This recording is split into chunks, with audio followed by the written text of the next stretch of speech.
Bien, jóvenes. Vamos a continuar entonces con la clase del día de hoy. Todo lo que es la raíz del derecho tributario. Tenemos que llegar a la evolución, pero no necesariamente la evolución del derecho tributario, sino que la evolución del derecho en general, en la que naturalmente el derecho tributario también empezó a evolucionar, tal y como evolucionaron todas las demás áreas del derecho.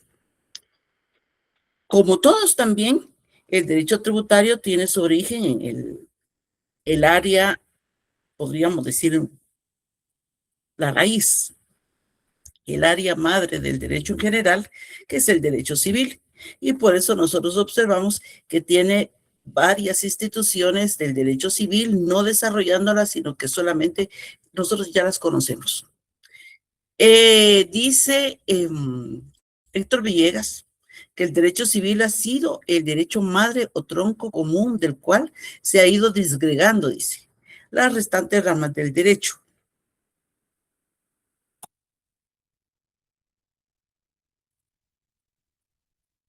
Recordando que el jus civil romano, dice, se constituyó en la ley común de todo el imperio y comprendió tanto el derecho público como el derecho privado. Recordemos que hoy ya ha variado mucho esa división que se ha dado del derecho entre público y privado, y algunas áreas del derecho que conocíamos del derecho público se han pasado al privado y otras al derecho del derecho privado al derecho público y del derecho público al derecho privado.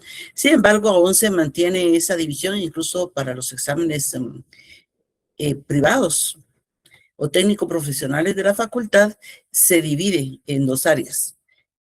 Con el paso del tiempo y la evolución de la sociedad en general y por lo tanto del derecho, muchos han cuestionado que exista solamente esas dos ramas del derecho en general, sino que algunos dicen que puede ser una rama incluso mixta y que, por ejemplo, el derecho notarial, que nosotros lo podemos identificar eminentemente como parte del derecho privado, al ser el notario, está en funciones, el notario cuando está ejerciendo el notariado como de un funcionario público, porque recuérdense que el notario es el representante del Estado cuando se llevan a cabo actos y contratos en lo privado, pues se dice que es un área aproximadamente mixta. Pero pues, dejando lo que han dicho todos los estudiosos, desde ahí surge también el derecho tributario. Dice que el derecho privado y el derecho público no son dos grandes ramas totalmente autónomas, y aquí empieza a cuestionarse la autonomía de cualquier área del derecho, porque dice que estas dos áreas, público y privado, tienen relación entre ellas, así como las materias del derecho tienen relación unas con otras, y ahí es donde ha llegado hasta el momento, por lo menos, los estudiosos del derecho, al establecer que al final todas las ramas del derecho se interrelacionan, y también hay institutos, hay instituciones de una rama que tienen relación con la otra.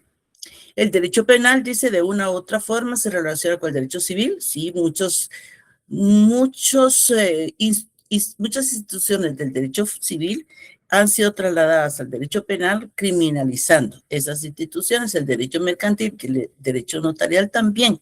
Tanto es así que se está empezando a hablar de un derecho mercantil penal, porque en esa evolución que ha dado el derecho a lo largo del tiempo y con el paso de los años, nos damos cuenta que hay momentos en la vida de la sociedad en la que áreas del derecho público y del derecho privado tienen una relación. Y esa relación pues hace que no podamos hablar de una total autonomía con relación al derecho público y al derecho privado. Observemos nosotros que la recién aprobada ley sobre sobre el crimen organizado, que es sobre el lavado de dinero y otros activos, que está tratando de castigar al crimen organizado, está incluyendo como sujetos a los notarios, los abogados, los contadores públicos y auditores, los peritos contadores. Por lo tanto, pues hay mucha interrelación en el derecho público con el derecho privado.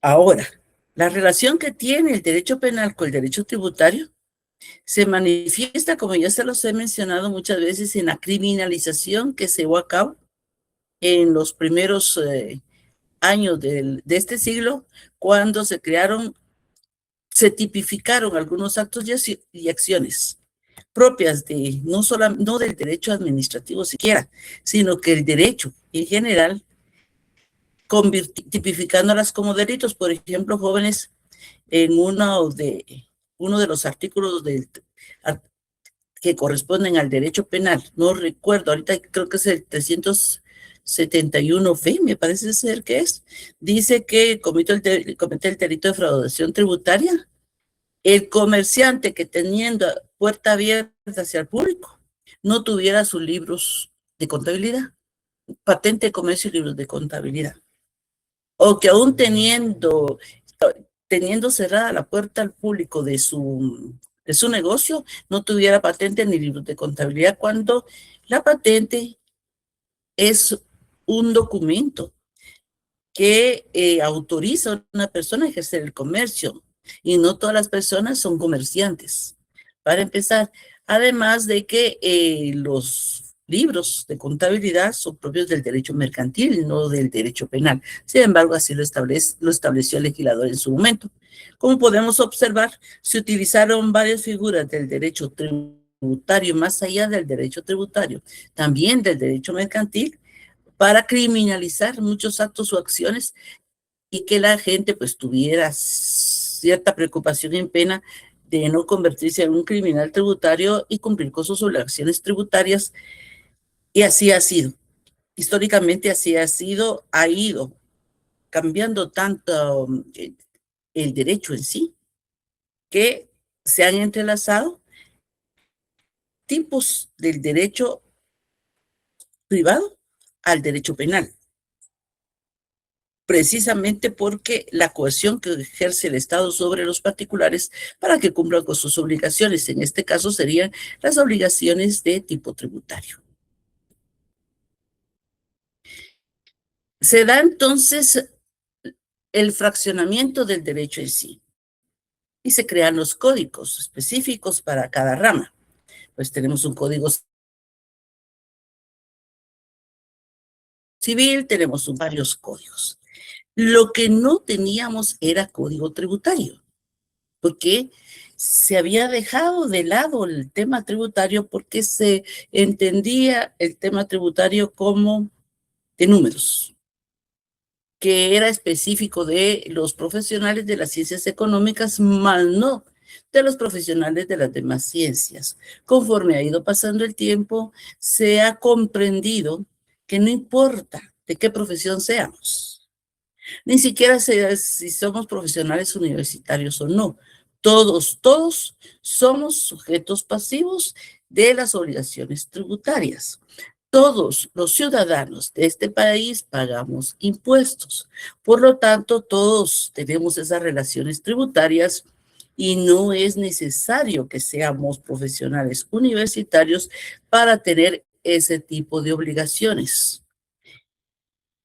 Desarrollándose de esta forma, se empezó a analizar el fenómeno tributario como un fenómeno de masas, porque es para todos. Y no vean ustedes cuál fue la noticia. Una de las noticias importantes de esta semana, que recién está terminando, lo que dice la eliminación del YUSI, cosa que no es así. El YUSI no fue eliminado, jóvenes. La ley del YUSI fue modificada. Y en esa modificación del Congreso de la República se dio la exención del pago de YUSI a todas las viviendas, a todos los inmuebles que funcionaran como viviendas, porque realmente era injusto que tenía su vivienda, le había costado, tal vez la estaba pagando todavía la hipoteca al banco, o estaba pagando a quien le vendió el inmueble a plazos, y tenía que pagar el YUSI. Y era su vivienda, era la única propiedad que tenía. Yo he visto que las redes sociales se han pronunciado diciendo que eliminaron el YUSI. No, jóvenes, cuando a ustedes digan algo, sobre esto, no se eliminó el YUSI. Se modificó la ley del YUSI. Es diferente lo que sucedió con la ley de herencia, legados y donaciones, que esa sí fue derogada. No es la palabra eliminada tampoco. Ustedes, como casi abogados ya, deben de utilizar un lenguaje jurídico y no es la palabra eliminación de un impuesto. Se deroga un impuesto. En el caso del impuesto de herencia, legados y donaciones, se derogó. En el caso del YUSI se modificó y se exceptuó de la obligación tributaria del YUSI a los inmuebles que funcionen como viviendas de las personas porque era una carga demasiado grande que por vivir en un lugar se tuviera que pagar un impuesto si estamos pagando el IVA, si pagamos el impuesto sobre la renta, si pagamos otro tipo de impuestos. Con base en estos jóvenes y viendo lo que es el fenómeno tributario, solo les voy a dejar entrar a sus compañeros. También estas relaciones tributarias que han existido siempre.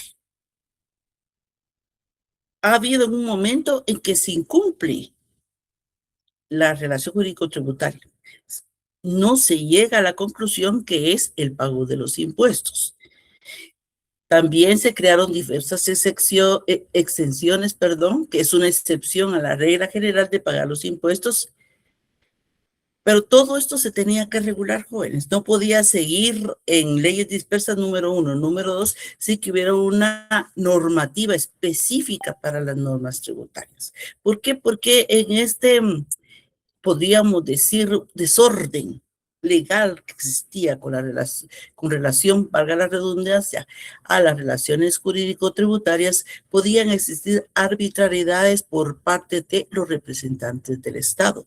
Y de ahí la necesidad de crear no solamente varias leyes de carácter tributario, sino que también un código tributario. Y a raíz de esa situación, jóvenes,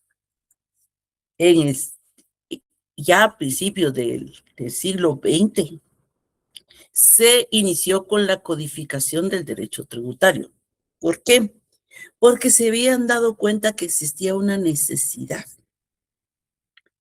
de codificar este fenómeno tan importante, estas obligaciones que surgen sin que se busque, porque no estamos buscando pagar impuestos cuando llevamos a cabo un hecho o un acto que es hecho generador de un tipo de impuesto, se dieron cuenta que era necesario codificarlo para que ese poder tributario que tiene el Estado para crear, derogar, modificar normas tributarias, para cobrar y también para exigir el cumplimiento por la vía judicial, debía de tener cierta regulación porque no podía hacerse de una forma desordenada. Héctor Villegas dice que el primer código tributario nace precisamente, jóvenes, en Alemania.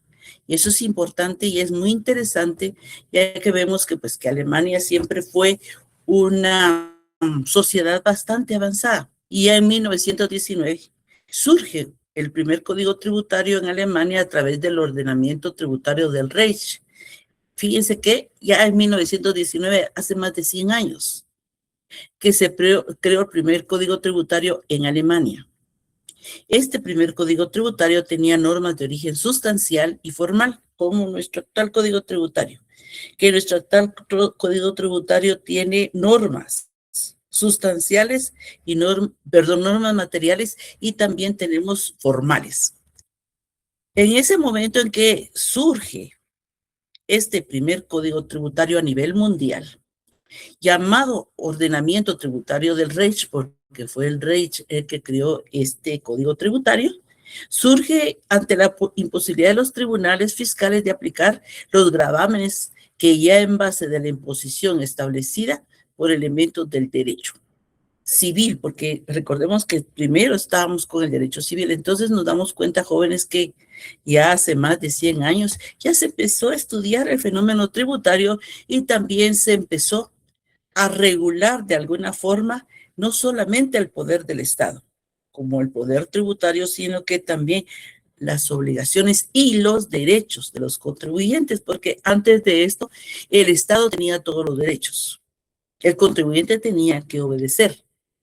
A raíz de que se crea ese primer código tributario, pues se regularizó de tal forma los derechos y obligaciones de ambos que se crearon derechos para los contribuyentes y de alguna manera se limitó el poder del Estado.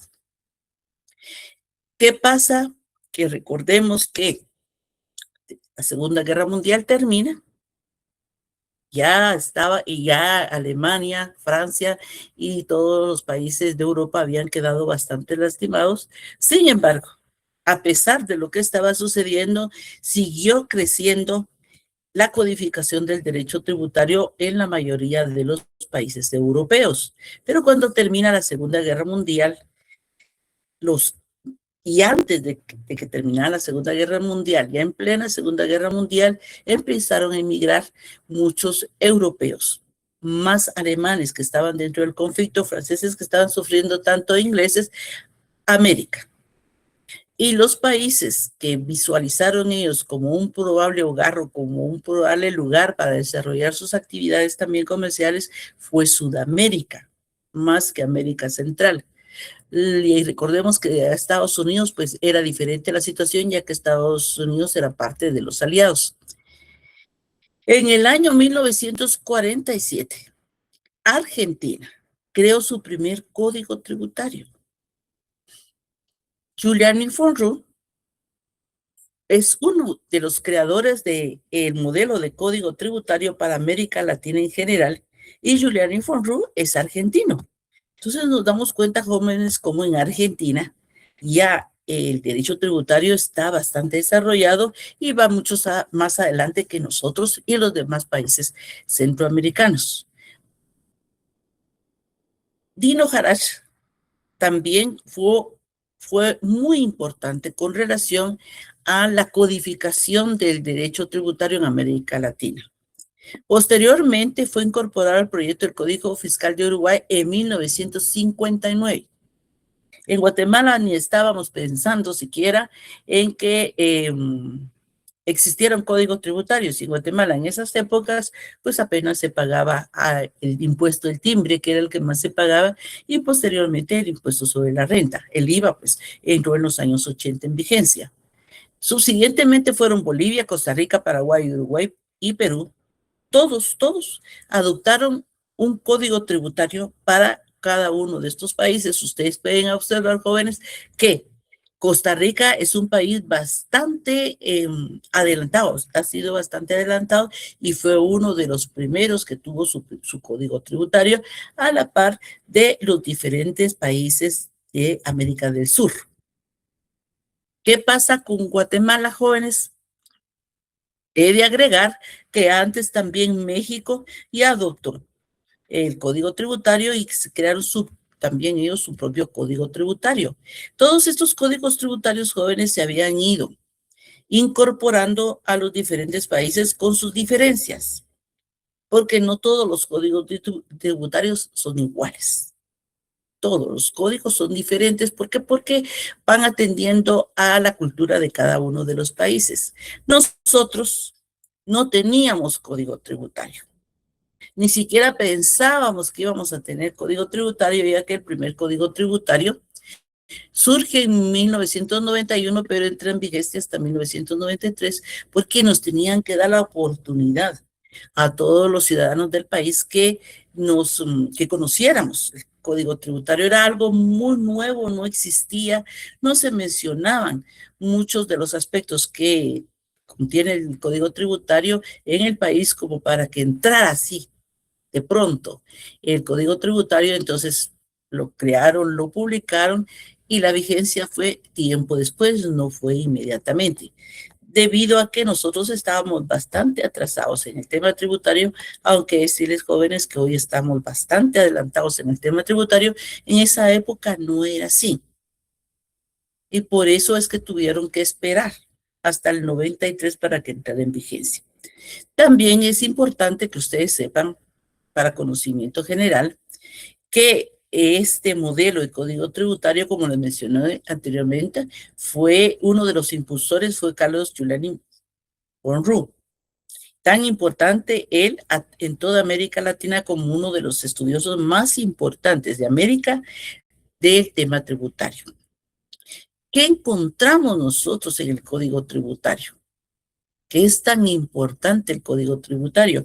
Jóvenes, ha ido evolucionando tanto, ha sido estudiado de tal forma, analizado el derecho tributario en sí como un fenómeno económico y financiero, que en el código tributario ustedes van a encontrar la solución, la respuesta a muchas dudas y la solución a muchos problemas. Por ejemplo, solamente en el artículo 3.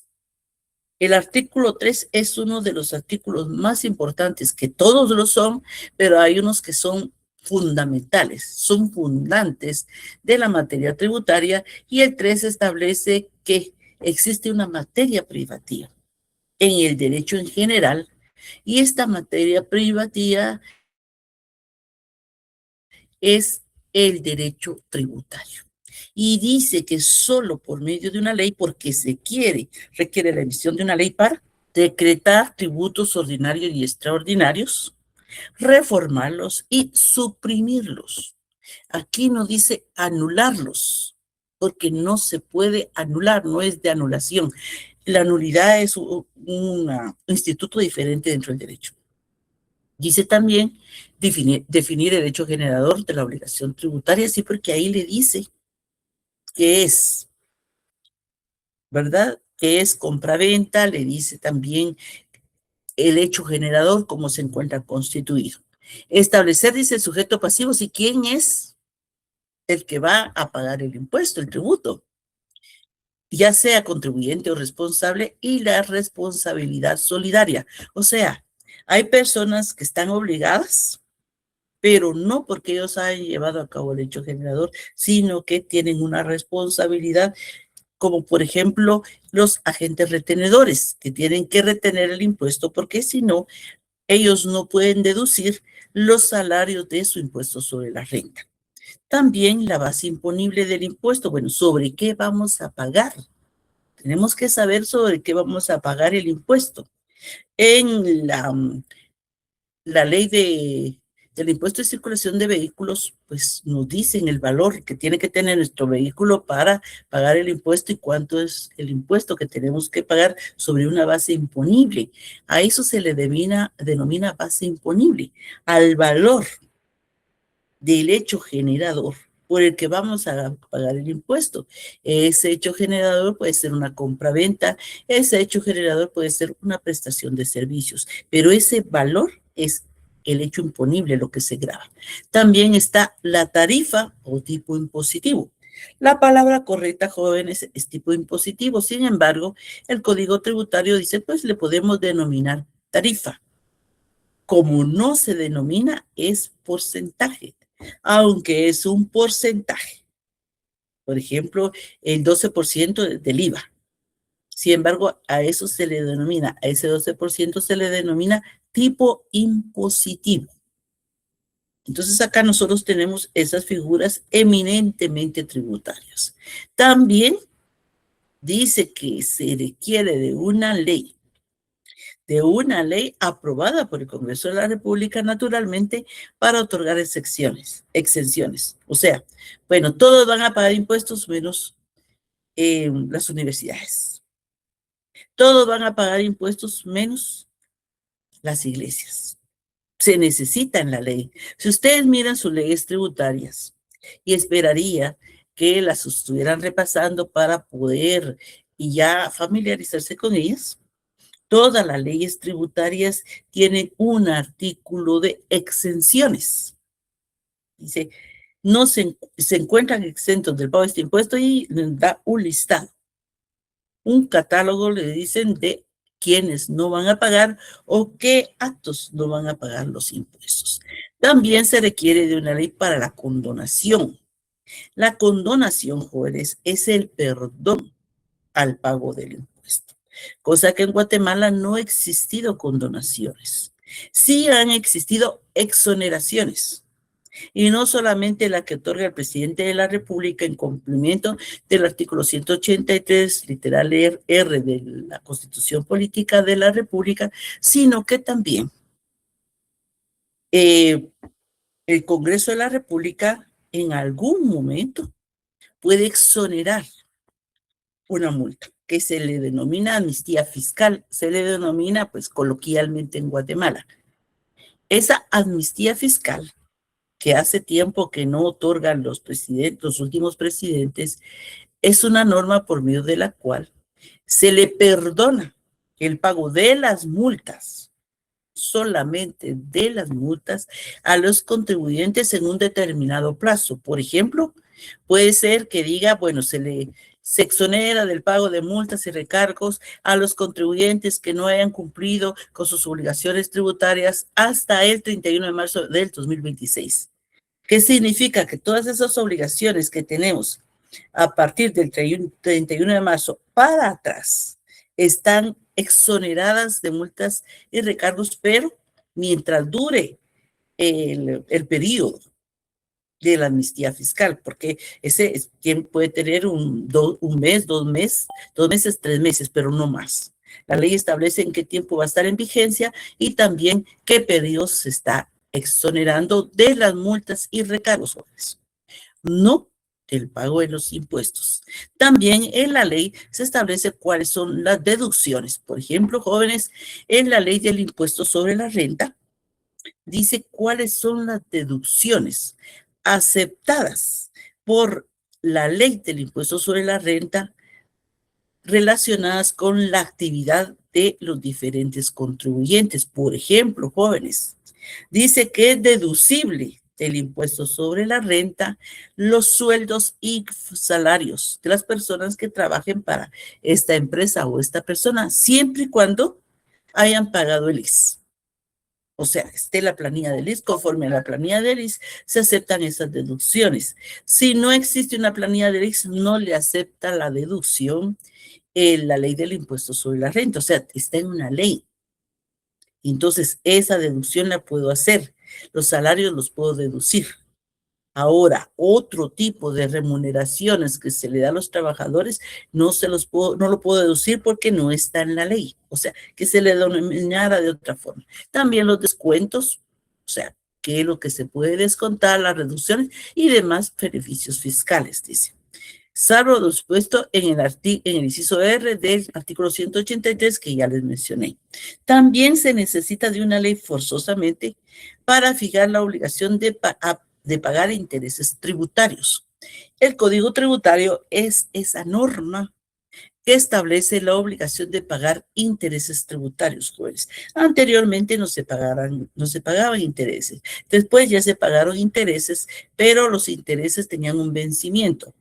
Ahora, con las reformas al Código Tributario, los intereses tributarios van aumentando constantemente y nunca dejan de seguir aumentando. Pero se necesitó de una ley para establecer esto. También para tipificar infracciones y establecer sanciones, incluyendo recargos y multas. Y ahí está el Código Tributario, jóvenes. En el Código Tributario ustedes van a encontrar precisamente las infracciones y las sanciones. Cada infracción, jóvenes, trae aparejada una sanción. La consecuencia de cometer una infracción es la imposición de una sanción. También las multas y recargos. Vamos a ver qué nos dice el expediente 3554 de la Corte de Constitucionalidad con relación precisamente a lo que estamos hablando, de esta materia privativa establecida en el artículo 3 del Código Tributario. Dice, se concluye que los apartados objetados vulneran el principio de seguridad jurídica, pues el nacimiento, dice, de la obligación tributaria. Esto es importante, jóvenes, miren, el nacimiento de la obligación tributaria debe producirse con base en una ley, con base la existencia de una ley formal que establezca, sino además que la ley, en este caso, el reglamento municipal. Les voy a comentar a qué se refiere precisamente esta sentencia. Fíjense, jóvenes, que en una municipalidad de Baja Verapaz, decidió el alcalde y el consejo municipal que iban a cobrarle a todas las personas que fabricaran zapatos 10 quetzales de impuesto por la fabricación de cada zapato. El consejo municipal lo aprobó y empezaron a cobrarle a todas las personas que fabricaban zapatos 10 quetzales por la fabricación de cada zapato. Pues los zapateros presentaron la inconstitucionalidad de esta norma, este reglamento municipal creado por el Consejo Municipal, porque estaba violando el principio de legalidad. El principio de legalidad y de seguridad jurídica, que tiene mucha relación con el artículo 3 del Código Tributario, que establece que se requiere de una ley para poder establecer impuestos, derogarlos, modificarlos. En este caso, naturalmente que fue declarada con lugar la inconstitucionalidad planteada por los ciudadanos de este municipio, porque el Consejo Municipal no fue creado nunca para crear normas. Es el Congreso de la República, lo establece la Constitución Política de la República, jóvenes, pero también lo desarrolla el Código Tributario. De ahí que podamos observar nosotros entonces que en ese momento, pues no solamente se estaba violando la Constitución, sino que también el propio Código Tributario. Si quieren ustedes ahondar más en este tema, pues aquí está, que en los expedientes 4388-2012, 1285-2014 y 6095-2014 se encuentra también este tipo de situaciones en las que no siempre son los alcaldes ni siempre son los consejos municipales, sino que hay instituciones en el país que se han arrogado la creación de normas tributarias que corresponde únicamente al Congreso de la República y que en cumplimiento al artículo 3 del Código Tributario se requiere forzosamente una ley para todo lo que es la relación jurídico-tributaria. Y aterrizamos entonces en lo que es la obligación tributaria. También el Código Tributario la van a encontrar en el artículo 14 del Código Tributario, que es el concepto de obligación tributaria. Dice que la obligación tributaria constituye un vínculo jurídico. No es un vínculo moral, no es un vínculo familiar, no es un vínculo social, no, es un vínculo jurídico de carácter personal. ¿Por qué dice que es de carácter personal? Porque Juan Pérez lleva a cabo el hecho generador establecido en la ley del IVA y Juan Pérez tiene que pagar el impuesto. Juan Pérez no puede decir, bueno, que lo pague mi esposa, que lo pague mi hija, que lo pague mi papá, que lo pague mi hijo, que lo pague mi mamá. No, es Juan Pérez el que tiene que cumplir. No otra persona allegada a Juan Pérez. Tiene que ser Juan Pérez, por eso se dice que es de carácter personal. Yo diría personalísimo. Entre la administración tributaria y otros entes públicos acreedores del tributo. También porque recordemos el IX y el INCUAT. Tiene por objeto, dice, la prestación de un tributo. ¿Y cuándo surge? Surge al realizarse, dice, el presupuesto de hecho generador previsto en la ley. Entonces, jóvenes, si la ley del impuesto al valor agregado dice que es hecho generador del impuesto al valor agregado la compra-venta de bienes muebles, que los bienes muebles son aquellos que se pueden trasladar de un lugar a otro, entonces la obligación tributaria, como la denomina el Código Tributario, y la relación jurídico-tributaria, como lo denomina la doctrina, surge en el momento que se lleva a cabo el hecho generador. O sea, en el momento que usted va a comprar una bicicleta, en ese momento en que la está comprando, y si es a plazos, en el momento que está dando el primer abono, en ese momento está surgiendo la obligación tributaria. No es en otro momento, es en ese momento en el que se está llevando a cabo el hecho generador. Por ejemplo, jóvenes, en relación al impuesto sobre la renta de los asalariados. Cuando surge el hecho generador, en el momento que le pagan su salario. No en el momento que empieza a trabajar, porque ahí se está ganando su salario, pero no se lo han pagado, sino que en el momento que le pagan su salario, se está iniciando esa obligación tributaria. Está iniciando también la relación jurídico-tributaria. Dice que conserva su carácter personal, pues sí, la persona puede pasar una gran cantidad de tiempo, si no ha prescrito, que son 4 años, la persona sigue teniendo esa obligación con ella, eso como una carga que lleva la persona, que no puede trasladarla a otra persona, a menos, dice, que su cumplimiento se asegure mediante garantía real o fiduciaria. O sea, bueno, entonces no tengo dinero como sucede muchas veces, jóvenes en el país, que hay contribuyentes que llegan el último día del pago del impuesto sobre la renta y no lo pueden pagar porque no tienen dinero. Entonces es mucho el impuesto que tienen que pagar. Llevan a cabo un acuerdo con la Superintendencia de Administración Tributaria de un pago a plazos, o sea, un convenio de pago, y dependiendo de la cantidad del adeudo tributario, pues así le pueden pedir una garantía real o fiduciaria, o sea, una fianza, o si es demasiado, pues pueden pedirle que ustedes garanticen el pago con algún bien inmueble.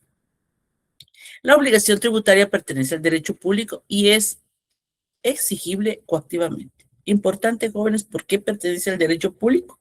Porque el sujeto activo de esa obligación, el que exige el cumplimiento de la obligación, el que fiscaliza, el que cobra es el Estado. Por eso pertenece al derecho público, porque es el Estado, en ejercicio de su poder imperio del que surge el poder tributario, deroga normas tributarias, modifica normas tributarias como el UCI o crea nuevas normas tributarias. También dentro de este código tributario, que es no solamente la parte general, sino que vemos que tiene esa materia privativa que menciona el artículo 3, encontramos que también se reguló lo relacionado a las infracciones y sanciones.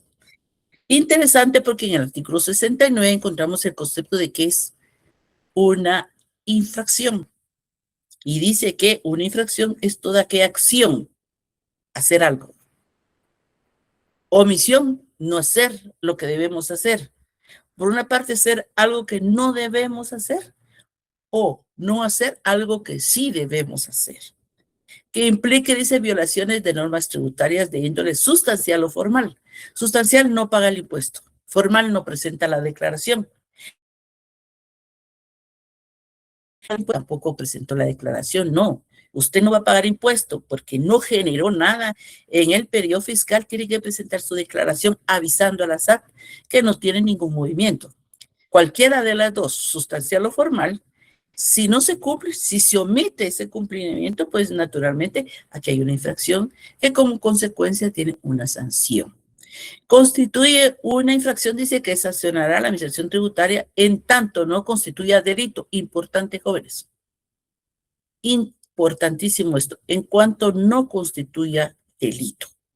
Quiere decir que si esa omisión o esa acción, ya en el análisis que la SAT haga de este caso concreto, se encuentra con que es un delito o puede ser un delito, lo tiene que mandar al Ministerio Público para que analice el caso, y ya dejó de ser simplemente una infracción y ya pasa a ser delito. O falta sancionados conforme a la legislación penal, dice. Cuando se incurra en la comisión de cualquiera de las infracciones tributarias contenidas en el artículo 85, que ya lo vimos anteriormente, se procederá conforme con el artículo 86. O sea, se cometió una infracción, pues naturalmente se tiene que cumplir con la sanción ¿Qué pasa si no se cumple con la sanción? Pues que naturalmente puede demandar en la vía judicial la Superintendencia de Administración Tributaria porque está, jóvenes, dentro de sus potestades y dentro de sus funciones. También en el Código Tributario encontramos nosotros los procedimientos administrativos. Y en el artículo 121 del Código Tributario, jóvenes, nosotros nos vamos a encontrar que el artículo 121 nos dice cuál es la naturaleza de los procedimientos administrativos en materia tributaria. Recordémonos, jóvenes, que la administración pública es muy extensa en Guatemala y hay una gran cantidad de normas aplicables en la administración pública. Sin embargo, y es importante tener muy en cuenta esto, que relacionado a la materia tributaria, también es un procedimiento administrativo, pero de carácter tributario. Y por eso el artículo 121 del Código Tributario nos dice que el procedimiento administrativo tributario, su naturaleza es que es impulsado de oficio. ¿Qué significa? Que la Superintendencia de Administración Tributaria va a seguir con su procedimiento, con la contestación, con la impugnación del contribuyente o no.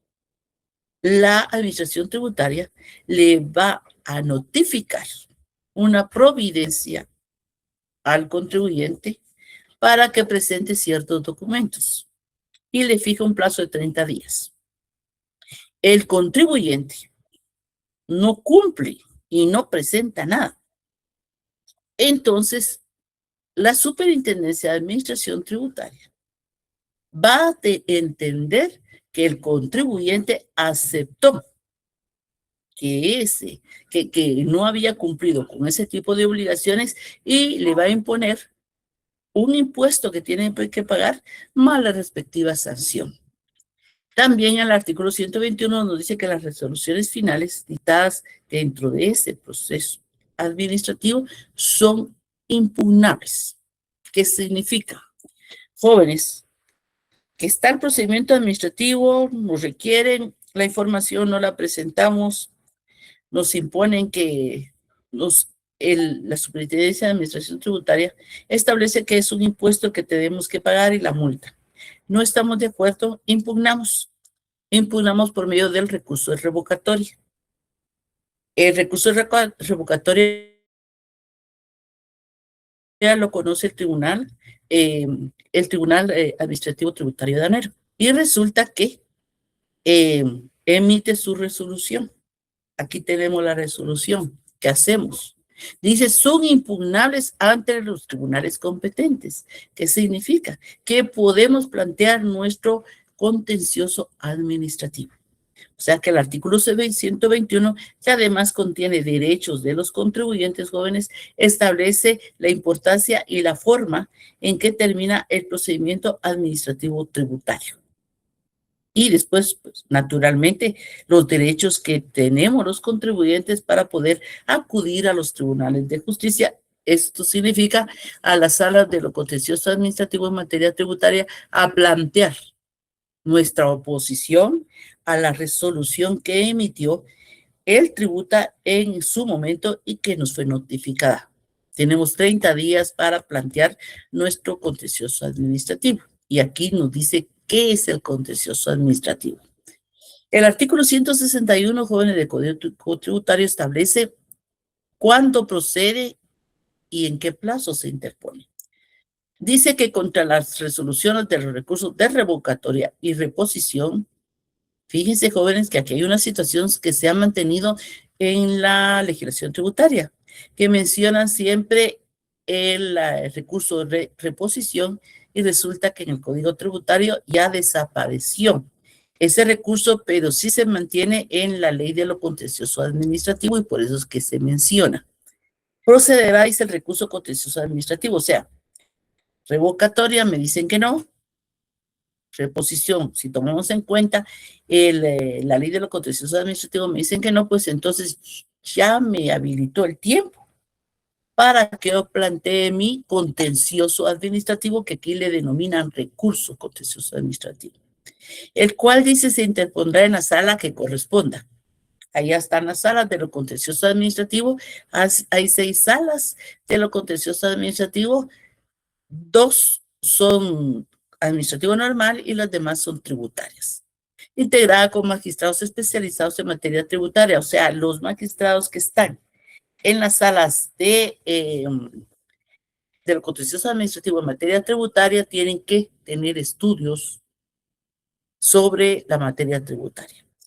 Cuando se interpone el recurso de lo contencioso administrativo en materia tributaria, 30 días hábiles después que me notificaron que me rechazaron el recurso de revocatoria o el de reposición cuando así proceda, jóvenes. Entonces es importante porque son días hábiles que ya aumenta más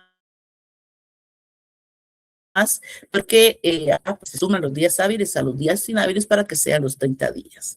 También dice que el memorial de demanda deberá contener todos los requisitos establecidos en el artículo 28 de la Ley de lo Contencioso Administrativo, que es en realidad lo que establece es todos los requisitos que debe tener el memorial con relación a, sabemos todos, igual que la legislación civil establece cuáles son los datos que se deben de detallar dentro de nuestro memorial, cuáles son los hechos, muy parecido, jóvenes, al amparo, porque el amparo y el contencioso administrativo son casi que familiares dentro de la legislación, entonces tienen más relación con el amparo que con la materia civil, el contencioso administrativo, ya en el desarrollo, ya en el diligenciamiento de los casos o ya en la aplicación. Relacionado entonces, ya que hemos hablado de todo esto, se ha dicho que el derecho tributario es autónomo. Estamos viendo la codificación, la gran rama del derecho, que es el derecho civil, y que de ahí va saliendo todas las áreas del derecho, que después, con el paso del tiempo, se llegó a la conclusión de que al final todos se interrelacionaban de alguna manera, pero decían, no, hay unos que no se relacionan, y se empezó a hablar sobre que el derecho tributario era autónomo. Entonces empezaron a cuestionarse, bueno, ¿hasta dónde es autónoma un área del derecho? ¿Existe la autonomía en el derecho o no existe la autonomía en el derecho?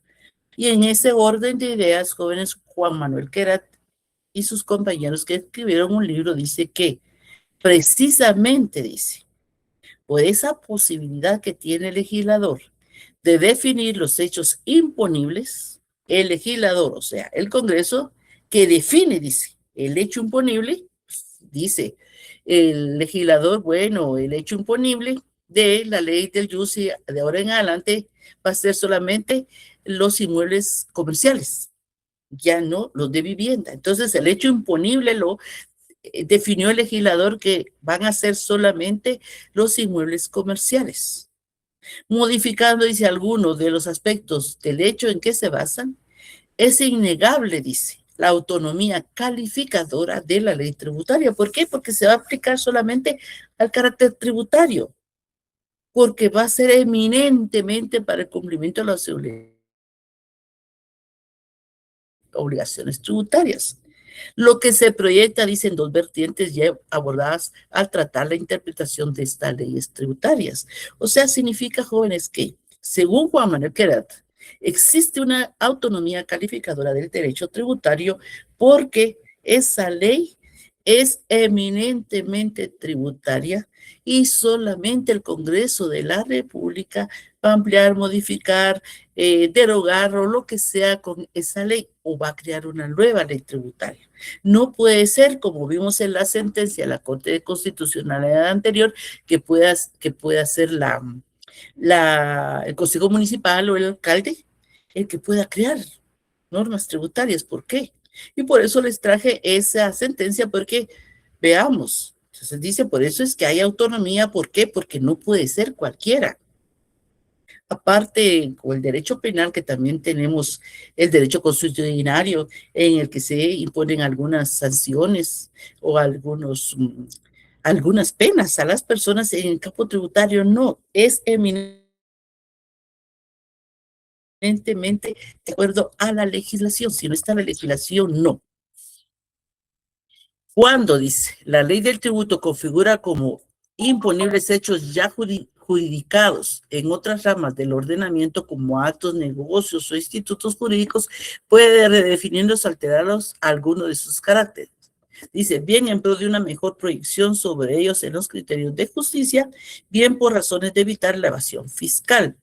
Y esta segunda parte fue la que los legisladores dijeron, bueno, vamos a crear los delitos de defraudación tributaria para evitar la evasión fiscal.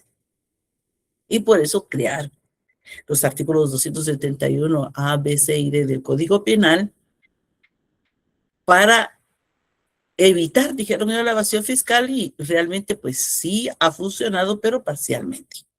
Pese a la frecuencia de estos supuestos, dice la unidad del ordenamiento aconseja que solo cuando esté justificado se proceda de esta manera. O sea, porque el derecho tributario es uno.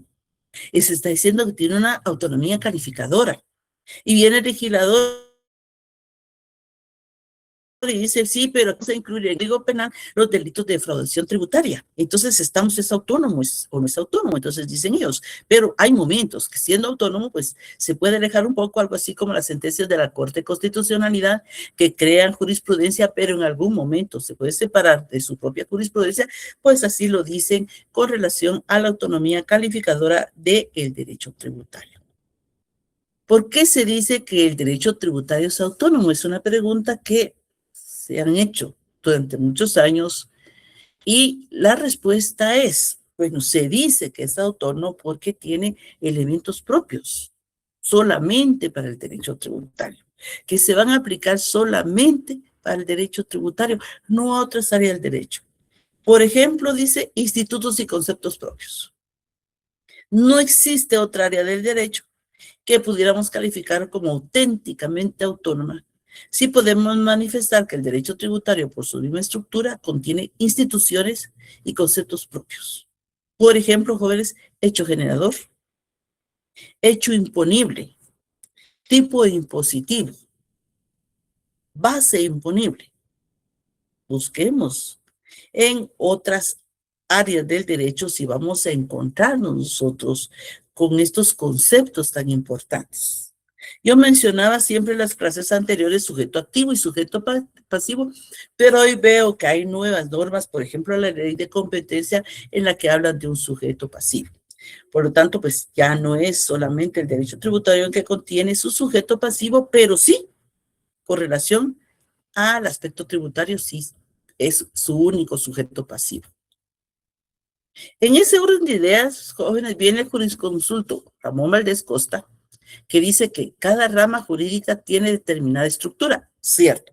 El derecho penal tiene su estructura, el derecho civil tiene su estructura, el derecho penal tiene su estructura. Y el derecho tributario, pues también tiene su propia estructura. A los efectos de regular eficazmente la actividad a la cual se refiere, claro, naturalmente. Porque no es igual el derecho tributario al derecho penal. Por eso la estructura del Código Tributario es diferente a la estructura del Código Penal. También dice que determinados conceptos son definidos por el derecho y adquieren así la calidad de institutos jurídicos. Por eso mencionamos tanto los institutos jurídicos, porque son todas aquellas instituciones creadas por el legislador con base en la realidad objetiva de una sociedad, que en este caso van a gravar ciertas actividades. En el derecho tributario hice el ejemplo típico, son los ingresos públicos de carácter tributario, porque a eso es a lo que vamos, jóvenes, a que el Estado tenga más ingresos para cumplir con sus funciones, y esas funciones van a ser el gasto público. ¿Cómo se va a esquematizar el gasto público? Que según Valdés Costa son los impuestos, las tasas y las contribuciones, ya sea de mejoras o de seguridad social. En Guatemala, las tasas no son tributos. Recordemos que esta es doctrina que nos va a enriquecer, y esta es doctrina propia del derecho tributario, no de otra área del derecho. También se dice que el derecho tributario tiene su propia legislación. Constitución Política de la República, artículo 239, artículo 243, artículo 24. más la 239 y la 243 son eminentemente tributarias. La 24 es parcialmente tributaria, pero los artículos 239 y 243 solamente para el ámbito tributario. Y después viene el Código Tributario, que es eminentemente tributario. Todo lo relacionado con la tributación y, por lo tanto, base fundamental del derecho tributario. Y sus leyes y reglamentos. Ley del IVA, ley del impuesto sobre la renta, ley del IUCI, herencia legados y donaciones ya no, timbre de papel sellado especial para protocolos, circulación de vehículos, son eminentemente tributarias. Y por eso dice, bueno, es que tiene su propia legislación. No necesita de otra legislación, sino que solamente se sustenta en su misma y en su propia legislación. También dice, pero también tiene sus propios principios constitucionales.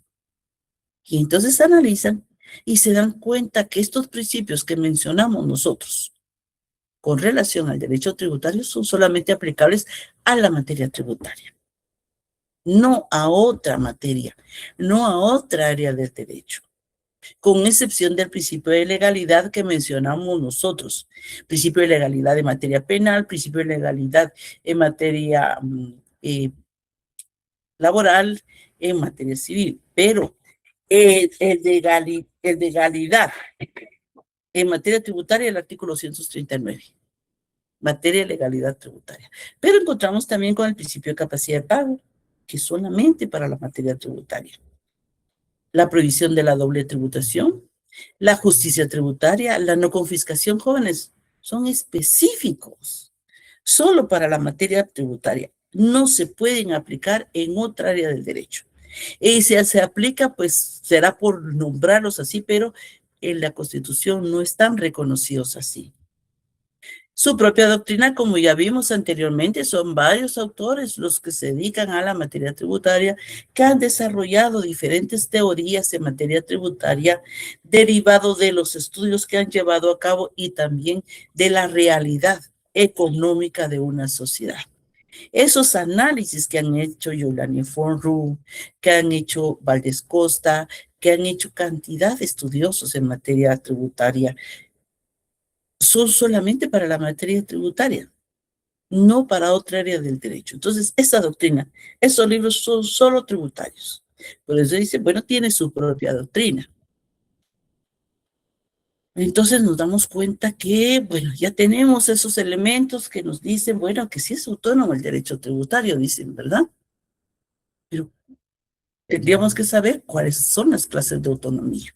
Primero, la autonomía didáctica, jóvenes. Nosotros acá estamos estudiando derecho tributario. Las leyes que vamos a mencionar son tributarias solamente. Las sentencias de la Corte de Constitucionalidad que les voy a traer son eminentemente tributarias. No les voy a traer de penal, no les voy a traer de civil, no, son tributarias. También los libros recomendados son tributarios. Yo escribo un libro que es solamente sobre derecho tributario, que incluso lee en otros países ya, pero no se menciona nada de civil, nada de penal, no, eminentemente tributario. Entonces, cuando nosotros vamos a estudiar derecho tributario, vamos a utilizar los artículos de la Constitución relacionados con el Código Tributario, al derecho tributario. El Código Tributario, las leyes tributarias, los reglamentos tributarios, las sentencias, jóvenes, también los libros específicamente del derecho tributario. O sea, esa es la autonomía didáctica, o sea, sí tiene autonomía didáctica. También dice que tiene una autonomía científica, porque dice que los estudiosos del derecho, ni el derecho penal, ni el civil, ni el tributario gozan de autonomía científica. ¿Por qué? Porque pertenecen a un mismo orden, y ese orden es el país donde se encuentran. Porque no vamos a cobrar el impuesto al valor agregado que llevaron a cabo 2 personas guatemaltecas en El Salvador con base en nuestra legislación, lo cobrará El Salvador con base en su legislación. Vienen 2 salvadoreños aquí a Guatemala, llevan a cabo hechos generadores del impuesto al valor agregado, se les va a cobrar aquí en Guatemala de acuerdo a las leyes guatemaltecas, que ellos estaban de paso, pero aquí llevaron a cabo el hecho generador. No lo llevaron a cabo en El Salvador. Entonces pueden decir, pero es que miren, señores, ellos no son nacionales de acá y tampoco residen acá, pero aquí llevaron a cabo el hecho generador. Por lo tanto, jóvenes, pues van a pagar los impuestos de acuerdo a la legislación guatemalteca. Por esa es la autonomía científica, que dice que se aplica solamente a ese territorio, a las personas que se encuentran dentro de ese territorio. Y por último, la autonomía estructural, que esa ya es una creación propia, que yo sostengo que nos encontramos ante instituciones propias. Como tributo, no se utiliza en otra área del derecho, ni multa, por lo menos tributaria, infracción, sanción, sujeto pasivo, hecho generador y otros elementos jóvenes que son propios de la materia tributaria. Por eso yo sostengo que también existe una autonomía estructural. Ahora, jóvenes, reflexión. ¿Creen ustedes que el derecho tributario es autónomo?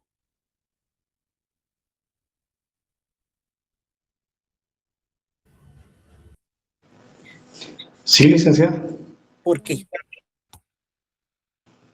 Porque como usted acaba de mencionar, tiene su propia didáctica, tiene sus propias normas, sus propios procedimientos. Y Exacto. aunque en algún juzgado se apoye con algún proceso de carácter civil, él, como ciencia del derecho tributario, tiene su propio fundamento legal para. Muy bien, los felicito, sí. Se ha dicho mucho que tal vez no sea totalmente autónomo, pero sí cosa de más autonomía que otras áreas del derecho. Muy bien. Por eso se dice que es más autónomo que otras áreas del derecho. Recordemos que al final todos estamos atados al derecho constitucional, porque al fin y al cabo a la Corte de Constitucionalidad llegan todas las situaciones de la materia tributaria, pero sí, goza de una gran autonomía. Sí, dígame, los que levantaron la mano. Licenciada Gladys, buenas tardes, ¿me escucha? Buenas tardes. Bien, cuénteme. Fíjese, licenciada Gladys, que a mí me surgió una duda. Al principio de la clase usted hablaba sobre las exoneraciones Sí. y ahí recalcaba lo de las multas, recargos, intereses, entre otros. Pero fíjese que yo supe de un caso de una persona que le dio una enfermedad terminal que se llama ELA, que con el paso del tiempo, esos organismos, ¿verdad?, se van deteriorando y llega al punto en donde la persona fallece. Pero usted hablaba sobre las multas. Yo quiero saber si en este caso, ¿verdad?, en esta persona se le puede exonerar. Usted habla de la connotación, se le podría. La multa sí, fíjese que el actual presidente de la República, cuando él inició con sus funciones, él dijo que no iba a exonerar de multas a los contribuyentes, excepto aquellas que tuvieran una situación humanitaria, y en esa se aplican las enfermedades. O sea, sí las da cuando se justifica la enfermedad, se establece que hay una enfermedad y que por eso se está pidiendo la exoneración, ahí sí las está dando. Ah, ok. Y ese era un punto. Y el otro punto, sobre todo en aquellas personas que prestan algún servicio en alguna institución, tanto privada como pública, también se les puede exonerar la multa si en caso fueron despedidas injustificadamente. Dependiendo, sí, porque ahí también concurren los motivos humanitarios. Sí, porque sí me he enterado, licenciada, que no les exoneran la multa y los pobres, ¿verdad? Ni trabajo tienen, ni de dónde van a ir a sacar. Pero fíjese que ahí es importante cómo se redacte la solicitud. Ah, ya. Sí, Es mejor redactarla, no ingresar a la agencia virtual de la SAT y solicitar la exoneración de multas porque es deshumanizada, ¿verdad? Llenar un formulario, no. Es mejor un memorial, no tiene que ser firmado por abogado, en donde se expliquen los motivos y se solicite por causas humanitarias, porque así lo dice el acuerdo por medio del cual él dijo que no iba a exonerar de multas, pero sí por causas humanitarias. Entonces se tiene que invocar las causas humanitarias. Sí, entonces ahí está el error, ¿verdad? En la persona que no redactó bien la solicitud. Pero lo puede volver a redactar y no solamente justificar las causas humanitarias en lo que va a escribir en los argumentos, sino que también adjuntar documentos. Sí, como pruebas, ¿verdad, licenciada? Sí, como pruebas, exactamente, como pruebas. Licenciada, le agradezco mucho. ¿Qué pasa? Gracias igualmente. ¿Alguien más? Licenciada, por ejemplo, buen día. Bueno, Por ejemplo, sí. Sí, por ejemplo, en este caso, por la controversia que se tiene de la prórroga del impuesto sobre de vehículos, ¿verdad? Creo que es. Quiere decir Sí. que, por ejemplo, que el Congreso dio una prórroga, pero la superintendencia dice que no. Entonces, en este caso, ahí está con su legítima autonomía. No. La Superintendencia de Administración Tributaria no puede decir que para ellos no, si el Congreso aprobó la ley. Lo que pasa es que la ley esa prórroga no ha sido publicada. Ah, ok. Mire, una norma la crea el Congreso de la República ¿Mm? y esa norma tiene que trasladarse al presidente, que el presidente la sancione, la regresa, la publican, hasta que es publicada y en la publicación dice en qué fecha entra en vigencia en ese momento. Lo que sucede es que no ha entrado en vigencia la prórroga. Ah, ok. En eso Entonces, por eso dice la SAT para nosotros no, pero no es porque para ellos no, es que es no porque no ha entrado en vigencia, porque no ha sido publicada. Hay que esperar su publicación y entonces hacer uso del derecho. Ah, ok, Lisa, me causaba duda acerca de eso. Le agradezco mucho. Sí, no es que él diga, ay, para nosotros no, es que aún no porque no ha sido publicado. Ah, ok, gracias, licenciada. Para servirles. ¿Alguien más? Bueno, jóvenes, muy feliz noche. Tomo en este momento la captura de pantalla.